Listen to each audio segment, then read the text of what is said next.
Joining us now, House Oversight Committee member and Arizona gubernatorial candidate, Andy Biggs. Congressman, great to see you.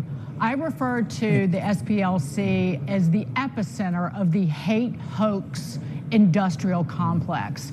And the fact that that the SPLC was involved in this memo via the FBI targeting Catholics should have been a tell then. I wonder, because the Biden administration closed this DOJ investigation into the SPLC, and it was reopened by the Trump administration. How do you see all of this?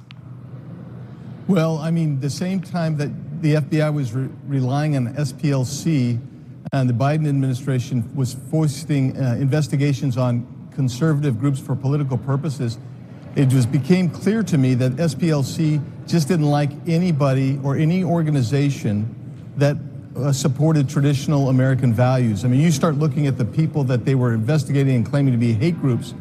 Dagan, you know, we're talking about a group itself that was fomenting hate and basically this disruption around the country. They were using that to raise money off of. That's a horrible record. Congressman, let me ask you about the way they're framing it. I keep hearing them say, and their defenders say, well, they had informants in these groups. They wanted to know what was going on, so that's what they were using the money for. Now, I think that's kind of a tell, because I don't think you'd pay an informant who'd be the leader of that group and would be the one organizing the activities. So it seems like they're even having to stretch right now in their defense, but maybe I'm wrong on that. How do you read it? No, I think you're right. I mean, and think of this. If you're just using informants, why are you setting up all these ghost bank accounts and ghost business entities to basically funnel money through, or I would call it laundering money through? Why are you doing these wire transfers and bank transfers, which are included in the indictment? Because you were trying to hide what you were doing from your donors. Because look who they're paying. They're paying the KKK. They're paying the person who set up the Charlottesville riots. These are the people that they were paying, and then they want to say, no, we were looking for informants. No, their people that were on their payroll were fomenting violence and racism and hatred.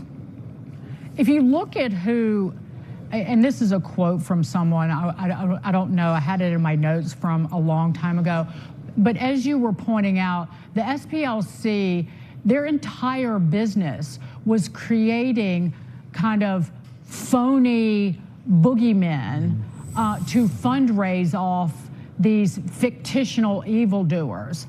And they labeled like racist organizations, the American College of Pediatricians, the Alliance for Defending Freedom, Moms for Liberty, and PragerU.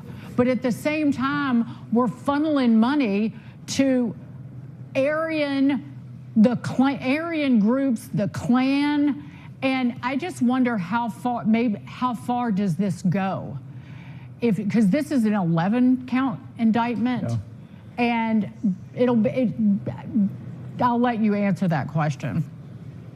Yeah, I mean, they've basically shot any credibility that they had. And for most people that were objective watching them over the years, they'd already spent their goodwill. So they were viewed by many of us as being totally fraudsters, because they were taking innocent groups, you know, Moms for Liberty, as you say, or Family Research Council, and they were saying, these are hate groups. And in the meantime, they are actually funneling the people that are causing the hate in our society. And so I view it as saying they were fellow travelers with those people that were hateful and causing violence. I think that is outrageous. And then they were trying to cover it up, which is what the indictment's all about, is the fraud that they were using to raise money, and then how they tried to hide it.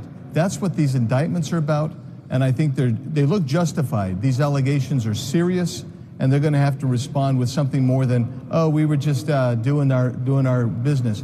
You lied to your donors, you lied to the American public, and that's something that you're going to have to own. You know, the left's really good at when they find a formula that works, they replicate it. So you got to wonder, anybody else doing this stuff? We got to leave it there. Congressman Andy Biggs, thanks for joining us tonight. Really good to see you.